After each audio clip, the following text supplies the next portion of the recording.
दिखेगा।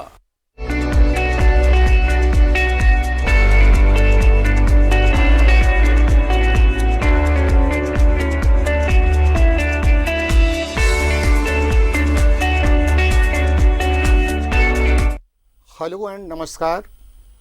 मैं Irfan Alam, faculty of physics maths foundation, news 11 के कोचिंग क्लास टाइम से आप सभी दर्शकों का एक बार स्वागत करता हूं। मैं इरफान आलम एक बार न्यूज़ 11 का भी स्वागत करूंगा कि इस लॉकडाउन के पीरियड में उन्होंने स्टूडेंट्स के कंसर्न को कंसीडर किया और इस तरह के क्लासेस का ऑर्गेनाइज़ किया है। तो मैं आपको क्लास 12th के फिज़िक्स के चैप्टर नंबर 3 जिसका नाम है इलेक्ट्रिक करंट, इस इलेक्ट्रिक करंट के बारे में इंफॉर्मेशन देना चाहूँगा। आप सभी को मालूम है कि क्लास 11 का जो फिज़िक्स है चैप्टर नंबर 3, ये बोर्ड लेवल एग्ज़ाम्स साथ ही साथ कॉम्पिटिटिव लेवल एग्ज़ाम्स जैसे कि आप जेई मेंस या जेई एडवांस या नीट की तैयारी करते हैं, उसके लिए ये चैप्टर काफ़ी इम्पॉर्टेंट है। इतना ही नहीं, इसी चैप्टर्स को अगर आप पढ़ाई करते हैं तो चैप्टर नंबर 4 जिसका नाम है moving charges and magnetism, chapter number 6 जिसका नाम है ऑल्टरनेटिंग करंट, चैप्टर नंबर 7 जिसका नाम है इलेक्ट्रोमैग्नेटिक इंडक्शन, इन सारे चैप्टर्स में भी आपको आइडिया मिल जाएगा। तो क्लास 12th का जो ये इलेक्ट्रिक करंट का चैप्टर है, रियल में ये एक बड़ा टॉपिक है और इस टॉपिक को आसान बनाने के लिए मैंने छोटे छोटे टॉपिक्स में डिवाइड किया है। इसे सबसे पहले टॉपिक का नाम है बेसिक्स ऑफ इलेक्ट्रिक करंट। जब आप इस चैप्टर को डिवाइड करेंगे तो पहला चैप्टर मिलेगा basics of electric current and resistance.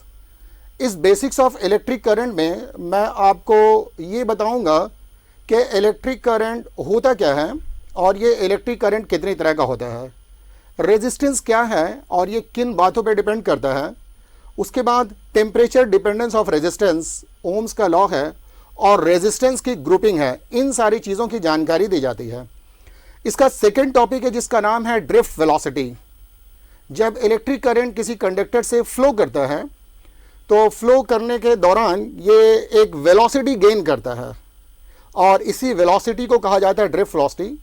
तो drift velocity and electric current के बीच में क्या रिलेशन होता है, ड्रिफ्ट वेलोसिटी एंड पोटेंशियल के बीच में क्या रिलेशन होता है। किसी कंडक्टर से इलेक्ट्रिक करंट फ्लो कर रहा है तो ये ड्रिफ्ट वेलोसिटी उसके लेंथ पर किस तरह से डिपेंड करती है और उसके एरिया ऑफ क्रॉस सेक्शन पे किस तरह से डिपेंड करती है, ये हम आपको सेकंड टॉपिक ड्रिफ्ट वेलोसिटी में बताएंगे। तीसरा टॉपिक है जिसका नाम है इलेक्ट्रोमोटिव फोर्स। ये इलेक्ट्रोमोटिव फोर्स एक एनर्जी है जो इलेक्ट्रॉन को इलेक्ट्रिकल सर्किट में मूव कराती है। तो इलेक्ट्रोमोटिव फोर्स होता क्या है, इलेक्ट्रोमोटिव फोर्स किस तरह से प्रोड्यूस किया जाता है, सेल क्या है, सेल की ग्रुपिंग किस तरीके से की जाती है और सेल से मैक्सिमम करंट कब प्राप्त किया जाता है, इस चीज़ के बारे में हम जानकारी देंगे। हमारा चौथा टॉपिक है जिसका नाम है Kirchhoff's law and electrical circuit. Kirchhoff's law एक वेरी इंपॉर्टेंट लॉ है। इस लॉ के ज़रिए हम आपको बताएंगे कि किसी इलेक्ट्रिकल सर्किट में जंक्शन पर इलेक्ट्रिक करंट का डिस्ट्रीब्यूशन कैसे किया जाता है और उसके बाद इलेक्ट्रिक करंट के लिए कोई सर्किट इक्वेशन किस तरह से लिखा जाता है। फिर ये किरचॉफ्स लॉ को अप्लाई किया जाएगा व्हीटस्टोन ब्रिज पर और मीटर ब्रिज पर। उसके बाद यहाँ पर हम आपको पढ़ाएंगे पोटेंशियोमीटर के बारे में। हमारा जो पांचवा और आखिरी टॉपिक है इसका नाम है heating effect of electric current. ये heating effect of electric current में हम आपको बताएंगे कि जब इलेक्ट्रिक करंट पास करता है तो हीट प्रोड्यूस होता है। ये हीट कितना प्रोड्यूस होगा, हीट का प्रोडक्शन किन बातों पर डिपेंड करेगा। उसके बाद इलेक्ट्रिक पावर क्या है, हमारे हाउस होल्ड में जो भी पावर कंज्यूम होते हैं उस पावर को हम लोग कैसे कंडक्ट करते हैं, कैसे कैलकुलेट करते हैं, इन सारी चीज़ों के बारे में हम लोग आपको बताएंगे। तो आइए मैं शुरुआत करता हूँ सबसे पहले टॉपिक से जिसका नाम है बेसिक्स ऑफ इलेक्ट्रिक करंट। जब आप दो बॉडी को आपस में रब करते हैं तो रब करने से एक बॉडी इलेक्ट्रॉन लॉस करता है और दूसरा बॉडी इलेक्ट्रॉन गेन करता है। इलेक्ट्रॉन लॉस करने वाले बॉडी पर पॉजिटिव चार्ज आ जाएगा और इलेक्ट्रॉन गेन करने वाले बॉडी पर निगेटिव चार्ज आ जाएगा। तो इस तरह से दोनों बॉडी पर चार्ज डेवलप हो जाता है। तो इस प्रकार से अगर किसी बॉडी पर चार्ज डेवलप होता है तो ऐसे इलेक्ट्रिसिटी को कहा जाता है स्टैटिक इलेक्ट्रिसिटी। जब आप दो बॉडी को आपस में रब करेंगे, एक बॉडी इलेक्ट्रॉन लॉस करेगा, दूसरा गेन करेगा। इलेक्ट्रॉन लॉस करने वाला बॉडी पॉजिटिवली चार्ज हो जाएगा, इलेक्ट्रॉन गेन करने वाला बॉडी निगेटिवली चार्ज हो जाएगा, दोनों का दोनों बॉडी चार्ज हो जाएगा। इस तरह से जो हम लोग इलेक्ट्रिसिटी गेन करेंगे, ये इलेक्ट्रिसिटी स्टैटिक इलेक्ट्रिसिटी के नाम से जाना जाता है। अब अगर आप इन दोनों बॉडी, जिस बॉडी पर पॉजिटिव चार्ज है उसे हायर पोटेंशियल कहा जाता है और जिस बॉडी पर निगेटिव चार्ज है उसे लोअर पोटेंशियल माना जाता है। अब जब आप इन दोनों बॉडी को किसी कंडक्टिंग वायर के जरिए जोड़ देंगे तो कंडक्टिंग वायर के जरिए जोड़ देने पर इलेक्ट्रॉन का फ्लो होता है। इलेक्ट्रॉन का फ्लो लोअर पोटेंशियल से हायर पोटेंशियल की तरफ होता है। इलेक्ट्रॉन फ्लो कर रहा है, इलेक्ट्रॉन पर चार्ज होता है, मतलब चार्ज का फ्लो हो रहा है। चार्ज के इस फ्लो को कहा जाता है डायनामिक इलेक्ट्रिसिटी।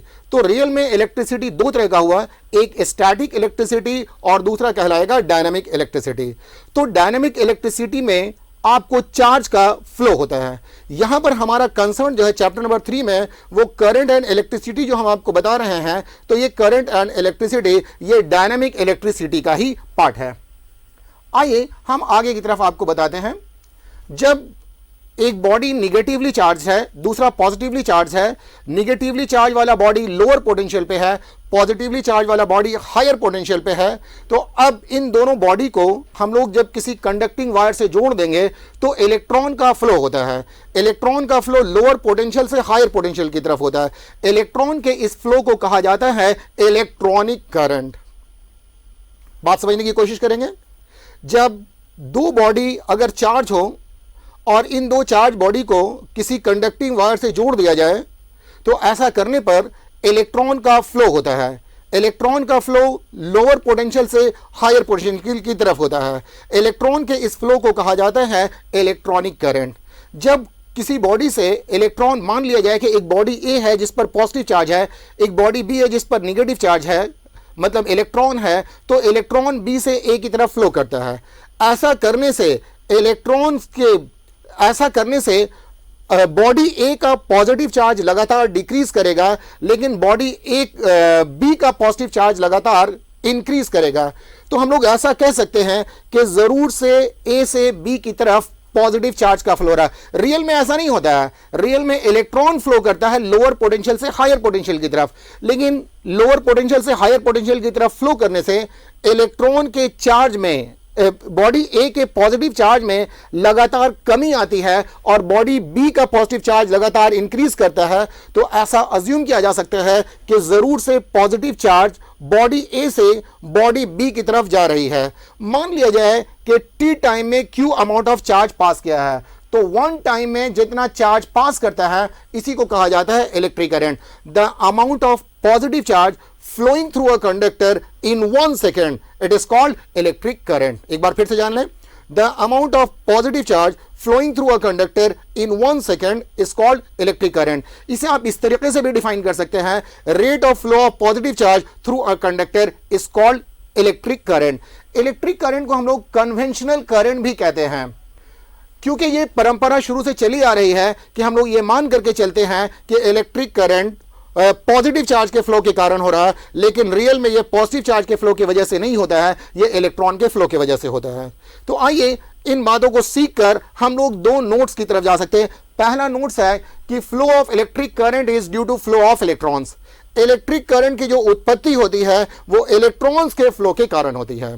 दूसरा, इलेक्ट्रॉन जिस डायरेक्शन में फ्लो करेगा, इलेक्ट्रिक करंट हमेशा उसके ऑपोजिट डायरेक्शन में फ्लो करता है। तो direction of flow of electric current और conventional current is opposite to the direction of flow of electrons. आइए इन बातों को जानकर अब हम लोग डिस्टिंग्विश कर सकते हैं कि इलेक्ट्रिक करंट और इलेक्ट्रॉनिक करंट ये आपस में किस तरह से डिफर करते हैं। तो अगर इलेक्ट्रिक करंट की बात की जाए तो ये rate of flow of electron है, जबकि इलेक्ट्रिक करंट की बात की जाए तो ये flow of electric current rate of flow of positive charge है, जबकि इलेक्ट्रॉनिक करंट ये फ्लो ऑफ इलेक्ट्रॉन्स है। इलेक्ट्रिक करंट का फ्लो हमेशा हायर पोटेंशियल से लोअर पोटेंशियल की तरफ होता है, जबकि इलेक्ट्रॉनिक करंट का फ्लो हमेशा लोअर पोटेंशियल से हायर पोटेंशियल की तरफ होता है। इलेक्ट्रिक करंट ये अजम्पशन है, ये मान लिया गया है, लेकिन रियल में जो फ्लो होता है वो इलेक्ट्रॉन का होता है। तो electric current is assumption 1 whereas electronic current is real one। तो आइए इलेक्ट्रिक करंट पढ़ने के लिए सबसे पहले इसका बेसिक फार्मूला पढ़ना पड़ता है। सबसे पहले जब भी आप इलेक्ट्रिक करंट पढ़ेंगे तो बेसिक फार्मूला जानना आपके लिए जरूरी होगा। तो आप देखेंगे कि ये यहां पर हम दिखा रहे हैं आपको कि ये क्यू अमाउंट ऑफ चार्ज है और ये इस कंडक्टर से होकर फ्लो कर रहा है। तो क्यू अमाउंट ऑफ चार्ज को फ्लो करने में टी टाइम लगा है और इससे जो इलेक्ट्रिक करंट पैदा हुआ है उसका नाम है आई। तो Q amount of charge flowing through the conductor in time T और आई इज इलेक्ट्रिक करंट। मैंने इलेक्ट्रिक करंट का डेफिनेशन बताया है कि amount of positive charge flowing through the conductor in 1 second. तो अगर टी टाइम में क्यू चार्ज फ्लो हो रहा है इसका मतलब कि 1 टाइम में Q by T charge flow होगा। इसलिए ये इलेक्ट्रिक करंट का सबसे बेसिक फॉर्मूला हुआ। जब भी आप इलेक्ट्रिक करंट पढ़ेंगे, जिस भी क्लास में पढ़ेंगे, तो आपको शुरुआत करनी होगी I is equal to Q divided by T से। आइए हम एक प्रॉब्लम इसका सॉल्व करके देखते हैं। आपको लिखा हुआ है 1 coulomb of charge is passing through a conductor in 1 second, calculate electric current through the conductor. एक कंडक्टर है और इस कंडक्टर से 1 कूलम चार्ज पास कर रहा है और उस चार्ज को पास करने में जो टाइम लग रहा है वो 1 सेकेंड है। तो इस प्रॉब्लम को सॉल्व करने के लिए सबसे पहले हम लोग चार्ज का वैल्यू लिखेंगे। चार्ज का वैल्यू 1 कूलम है, उसके बाद टाइम का वैल्यू लिखेंगे, ये 1 सेकेंड है। तो करंट का जो वैल्यू आएगा 1 कूलम पर सेकेंड आएगा। इस 1 कूलम पर सेकेंड को 1 एम्पियर के नाम से भी जाना जाता है। तो आइए यहां से हम लोगों ने इलेक्ट्रिक करंट का जो यूनिट है 1 एम्पियर, वो एम्पियर को हम लोग डिफाइन कर सकते हैं। If 1 coulomb of charge is flowing through a conductor in 1 second, then electric current through the conductor will be of 1 ampere। इसके बाद हम लोग चले जाएंगे यूनिट ऑफ इलेक्ट्रिक करंट पे। तो इलेक्ट्रिक करंट का 2 यूनिट होता है। एक तो यूनिट हो गया 1 कूलम पर सेकेंड और दूसरा जो यूनिट हो गया वो 1 एम्पियर कहलाएगा। आइए आगे की तरफ हम लोग चलते हैं। एक और क्वेश्चन हम लोग सॉल्व करते हैं। क्वेश्चन नंबर 2 है कि 2 ampere of electric current is flowing through a conductor for 5 minute. एक कंडक्टर से 2 एम्पियर का करंट पास किया है 5 मिनट्स के लिए। Calculate net amount of charge flowing through the conductor. इस कंडक्टर से कितना चार्ज पास किया है ये कैलकुलेट करना है। तो आप देखेंगे करंट का वैल्यू दिया हुआ है, करंट का वैल्यू है 2 एम्पियर और टाइम का वैल्यू है 5 सेकेंड। तो हम लोग 5 मिनट है। तो प्रॉब्लम को सॉल्व करने के लिए टाइम का SI यूनिट होता है सेकंड, इसलिए हम लोग सेकंड में कन्वर्ट करेंगे। तो 5 मिनट को अगर सेकंड में कन्वर्ट करेंगे तो हम लोगों के पास ये 300 सेकंड आ जाएगा। करंट का फॉर्मूला है I is equal to Q by T. तो Q इज इक्वल टू हो जाएगा IT। I का वैल्यू दिया हुआ है 2 कूलम पर सेकेंड, जबकि टाइम है 5 × 60 सेकेंड। इस तरह से आप सिंप्लीफाई करेंगे तो आपको मिल जाएगा 600 कूलम। तो अगर 2 एम्पियर का इलेक्ट्रिक करंट किसी कंडक्टर से 5 मिनट तक फ्लो करता है तो इसके कारण जो कंडक्टर से चार्ज फ्लो करेगा उसका वैल्यू हो जाएगा 600 कूलम। आइए हम लोग उसके बाद चलते हैं। नेक्स्ट हम लोग बात करेंगे टाइप्स ऑफ इलेक्ट्रिक करंट के। ब्रॉडली इलेक्ट्रिक करंट को 2 हिस्सों में डिवाइड किया जाता है। इसका पहला हिस्सा कहलाता है डायरेक्ट इलेक्ट्रिक करंट और दूसरा कहलाता है alternating electric current. Direct electric current को यूनिडायरेक्शनल इलेक्ट्रिक करंट भी कहा जाता है। वो इलेक्ट्रिक करंट जो हमेशा एक ही डायरेक्शन में फ्लो कर रहा हो, ऐसे इलेक्ट्रिक करंट को कहा जाएगा डायरेक्ट इलेक्ट्रिक करंट। लेकिन कुछ इलेक्ट्रिक करंट ऐसे होते हैं जो हाफ साइकिल टाइम के लिए एक डायरेक्शन में फ्लो करते हैं और दूसरे हाफ साइकिल टाइम के लिए उल्टे डायरेक्शन में फ्लो करते हैं। ऐसे इलेक्ट्रिक करंट को कहा जाता है ऑल्टरनेटिंग करंट। तो अगर ब्रॉडली आप डिवाइड करेंगे इलेक्ट्रिक करंट को तो ये 2 हिस्सों में हो जाएगा। एक का नाम होगा डायरेक्ट इलेक्ट्रिक करंट, दूसरे का नाम होगा alternating electric current. Direct electric current is the current that always flows in one direction, whereas alternating electric current is the current that flows in one direction for half cycle time and in opposite direction for another half cycle time। ये direct electric current again ये 4 types का होता है। सबसे पहले वाले current को कहा जाता है यूनिफॉर्म और कांस्टेंट इलेक्ट्रिक करंट। जब भी आपको यह बताया जाए कि कोई चीज यूनिफॉर्म है, कोई चीज कांस्टेंट है, इसका मतलब ये होता है कि वो टाइम के साथ चेंज नहीं करता है। इलेक्ट्रिक करंट टाइम के साथ चेंज कर भी सकता है और नहीं भी कर सकता है। अगर इलेक्ट्रिक करंट टाइम के साथ चेंज नहीं करता है तो ऐसे इलेक्ट्रिक करंट को कहा जाता है यूनिफॉर्म और कांस्टेंट इलेक्ट्रिक करंट। इस इलेक्ट्रिक करंट का वैल्यू आप किसी भी टाइम में मेजर करेंगे तो हमेशा वैल्यू सेम आएगा। दूसरा आप चले आएंगे, डायरेक्ट इलेक्ट्रिक करंट को मेजर करने के लिए हमारे पास कई एक फॉर्मूला है। जैसे सबसे पहला फॉर्मूला है I is equal to Q by T. आपने चैप्टर नंबर 1 में पढ़ा होगा Q is equal to N E. तो दूसरा फॉर्मूला होता है I is equal to N E, जहां की n नंबर ऑफ इलेक्ट्रॉन्स है और E चार्ज ऑन 1 इलेक्ट्रॉन है, और 1 इलेक्ट्रॉन पर चार्ज का जो वैल्यू होता है वो 1.6 इंटू 10⁻⁻19 कूलम होता है।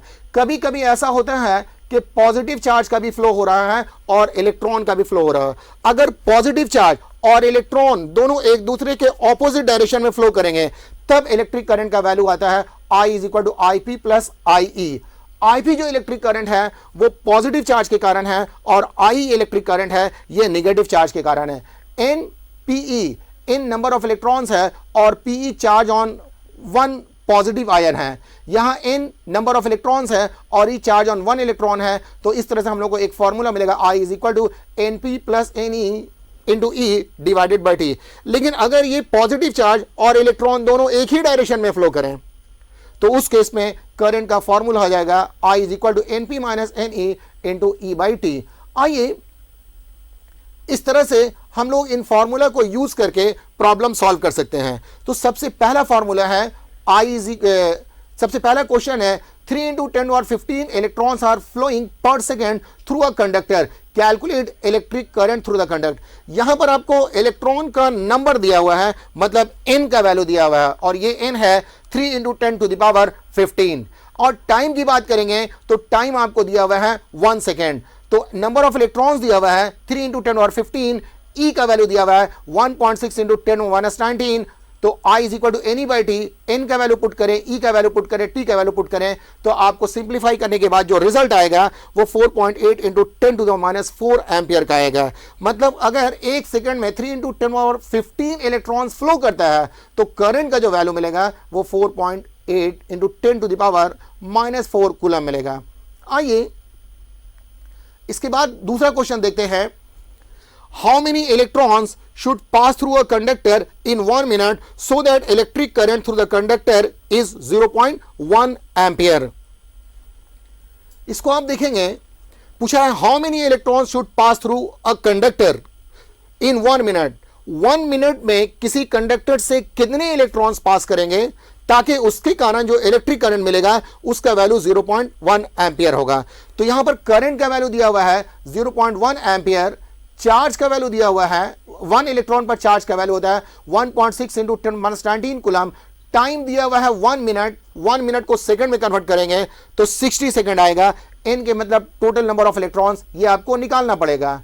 तो इस तरह से फॉर्मूला आपको होता है I is equal to N E by T, cross multiplication करेंगे तो N E is equal to हो जाएगा I T, N is equal to हो जाएगा I T divided by E. n number of electrons है तो n को subject of equation बनाया है, I का वैल्यू पुट किया हमने, T का वैल्यू पुट किया, E का वैल्यू पुट किया तो इस तरह से आपको मिलेगा 0.1 इंटू 60, 1.6 इंटू 10⁻19। तो इस तरह से जो हम लोगों को मिलेगा वो 3.7 इंटू 10⁻19 इलेक्ट्रॉन्स मिलेगा। नेक्स्ट है, ये था आपको यूनिफॉर्म और कांस्टेंट इलेक्ट्रिक करंट। दूसरा हमारे पास है नॉन यूनिफॉर्म और वेरिएबल इलेक्ट्रिक करंट। ये नॉन यूनिफॉर्म और वेरिएबल जब कहा जाए तो इसका मतलब ये हुआ कि ये टाइम के साथ चेंज कर रहा है। तो अगर इलेक्ट्रिक करंट टाइम के साथ चेंज करता है तो ऐसे इलेक्ट्रिक करंट को कहा जाता है नॉन यूनिफॉर्म और वेरिएबल इलेक्ट्रिक। जैसे मान लिया जाए कि t is equal to 1 second पे किसी कंडक्टर से 1 एम्पियर का इलेक्ट्रिक करंट पास किया, t is equal to 2 second पे कंडक्टर से 5 एम्पियर का इलेक्ट्रिक करंट पास किया, t is equal to 3 second पे 1.7 एम्पियर का करंट पास किया, तो हर टाइम एक करंट का वैल्यू चेंज कर रहा है। ऐसे इलेक्ट्रिक करंट को कहा जाता है नॉन यूनिफॉर्म और वेरिएबल इलेक्ट्रिक करंट। तीसरा जो इलेक्ट्रिक करंट है वो एवरेज और मीन इलेक्ट्रिक करंट है। एवरेज और मीन इलेक्ट्रिक करंट ये रेशियो है total charge pass through a conductor to the total time taken. किसी कंडक्टर से एक गिवन टाइम में जितना चार्ज पास किया है और वो टाइम, इन दोनों के रेशियो को ही कहा जाता है एवरेज और और मीन इलेक्ट्रिक करंट। इसके बाद है चौथा जो है ये कहलाता है instantaneous value of electric current. अगर इलेक्ट्रिक करंट लगातार चेंज कर रहा होगा तो हम लोग एक पर्टिकुलर टाइम पर इलेक्ट्रिक करंट मालूम करते हैं कि उस टाइम पर इलेक्ट्रिक करंट का क्या वैल्यू है। तो एक particular interval of particular time पे जो आप इलेक्ट्रिक करंट का वैल्यू निकालते हैं उस करंट को कहा जाता है instantaneous value of electric current. The value of electric current eight a particular instant of time is called instantaneous value of electric current. Instantaneous value of electric current का जो फॉर्मूला होता है वो फॉर्मूला हम लोग डिराइव कर रहे हैं। तो आइए मान लिया जाए कि ये आपको डेल्टा क्यू अमाउंट ऑफ किसी चार्ज किसी कंडक्टर से पास किया है और इस चार्ज को पास करने में जो टाइम लगा है वो डेल्टा टी है और इसके कारण जो instantaneous value of electric current है ये आपको आई है। तो यहां पे आपको लिख दिया गया है delta Q amount of charge passes through the conductor in a small time delta T. I है instantaneous value of electric current. Mean value of electric current का मैंने वैल्यू आपको बताया था। हाँ राजेश आपका स्वागत है, कुछ पूछना चाहते हैं? हाँ सर मेरा डाउट था पॉजिटिव चार्ज को हम लोग हायर पोटेंशियल में क्यों रखते हैं और नेगेटिव चार्ज को लोअर पोटेंशियल क्यों रखते हैं? नहीं ऐसा है, पॉजिटिव चार्ज हायर पोटेंशियल और नेगेटिव चार्ज लोअर ये है कि हम लोगों ने अर्थ के पोटेंशियल को मान लिया है जीरो पोटेंशियल। समझ रहे हैं राजेश? सर एक बार फिर से बोलिए। हाँ, हम लोगों के पास सबसे बड़ा जो चीज है वो अर्थ है और अर्थ को हम लोगों ने मान लिया है जीरो पोटेंशियल। बात समझ गए? अब मान लिया जाए कि हमारे पास कोई एक बॉडी है और उस बॉडी को हम लोग, वो बॉडी चार्ज है। अब उस बॉडी को हम लोग अर्थ के साथ कनेक्ट करते हैं। जब अर्थ के साथ कनेक्ट करते हैं तो इलेक्ट्रॉन उस बॉडी से अर्थ में चला जाता है। अगर इलेक्ट्रॉन उस बॉडी से अर्थ में चला जाएगा तो ऐसा माना जाएगा कि वो बॉडी अर्थ के कंपैरिजन में लोअर पोटेंशियल में है। लेकिन अगर हम लोग किसी बॉडी को अर्थ के साथ किसी कंडक्टिंग वायर से कनेक्ट करते हैं और इलेक्ट्रॉन अर्थ से बॉडी में आ जाए तो हम लोग ऐसा मानते हैं कि वो बॉडी जो है वो अर्थ के कंपैरिजन पे हायर पोटेंशियल पे है। ओके, क्लियर है? Yes sir. Any more question Rajesh? No sir. Okay, thank you. आइए तो मैं आपको फिर से बताता हूं instantaneous value of electric current के बारे में। तो instantaneous value of electric current मैंने बताया था कि mean value of electric current होता है total charge pass through the conductor to the total time taken. तो इसके हिसाब से मेरा जो करंट आया है वो delta Q by delta T आ रहा है। अब मैंने delta Q by delta T को का लिमिट लिया है। तो delta Q by delta T का अगर आप लिमिट लेंगे तो D Q by D T होगा। इसी D Q by D T को ही कहा जाता है instantaneous value of electric current. तो सच पूछें तो ये इलेक्ट्रिक करंट का मास्टर फॉर्मूला है आपको बेसिक्स ऑफ इलेक्ट्रिक करंट के लिए कि आप ये किसी भी टाइप के करंट के लिए अप्लाई कर सकते हैं, चाहे वो यूनिफॉर्म करंट हो चाहे वो नॉन यूनिफॉर्म करंट हो। तो इस तरह से आप देखेंगे कि I is equal to D Q by D T, ये इलेक्ट्रिक करंट का सबसे बड़ा फॉर्मूला है जिसे आपको हर तरह का चार्ज और करंट में किसी भी तरह का रिलेशन से इलेक्ट्रिक करंट निकालना हो तो आप इससे कर सकते हैं। आइए हम इसे आपको एक क्वेश्चन करके दिखाते हैं। एक क्वेश्चन है जिसमें लिखा हुआ है the charge Q flowing through a conductor at time t is given as Q is equal to 3t square. Calculate electric current through the conductor. तो आप देखेंगे Q is equal to 3t square है। इसका मतलब ये होता है कि आपको चार्ज जो फ्लो कर रहा है कंडक्टर से टाइम के साथ उसका वैल्यू चेंज हो रहा है। अगर t इज इक्वल टू 0 की बात की जाए तो चार्ज का वैल्यू आपको मिलेगा 0। अगर t इज इक्वल टू 1 की बात की जाए तो चार्ज का वैल्यू मिलेगा 3। अगर t इज इक्वल टू 2 की बात की जाए तो चार्ज का वैल्यू मिलेगा 12। इस तरह से चार्ज का जो फ्लो हो रहा है वो हर सेकंड में चेंज हो रहा है। इसके कारण इलेक्ट्रिक करंट का वैल्यू चेंज होगा, मतलब नॉन यूनिफॉर्म इलेक्ट्रिक करंट मिलेगा। इस करंट को ओके थैंक यू। इस प्रॉब्लम को सॉल्व करने के लिए I is equal to D Q by D T है। Q का वैल्यू आप पुट करेंगे 3t square by D T. आप इसको पुट करेंगे, डिफरेंशिएट करेंगे तो 6t आ जाएगा। I is equal to at t is equal to 1 6 ampere, at t is equal to 2 12 ampere. तो ये इलेक्ट्रिक करंट टाइम के साथ चेंज कर रहा है। तो ऐसे इलेक्ट्रिक करंट को कहा जाता है नॉन यूनिफॉर्म इलेक्ट्रिक करंट। इसी तरह से आप दूसरा करंट का फॉर्म देख लेंगे, ये एक प्रॉब्लम है। एक और क्वेश्चन है जिसमें लिखा हुआ है I is equal to 4t plus 10। मतलब ये हुआ कि यहां पर करंट का वैल्यू दिया हुआ है और चार्ज का वैल्यू निकालना है। तो तो हम लोगों ने लिखा I is equal to 4t plus 10, I के बदले में dq बाई dt लिखा है, चूंकि I का वैल्यू होता है dq by dt, cross multiplication करेंगे और उसके बाद इंटीग्रेट कर देंगे। जब आप इंटीग्रेट कर देंगे तो इस तरह से आपको चार्ज का वैल्यू आ जाएगा। तो ये जो फॉर्मूला है I is equal to dq by dt, ये फॉर्मूला हमेशा आपको काम आएगा, चाहे वो आप ओके। Thank you.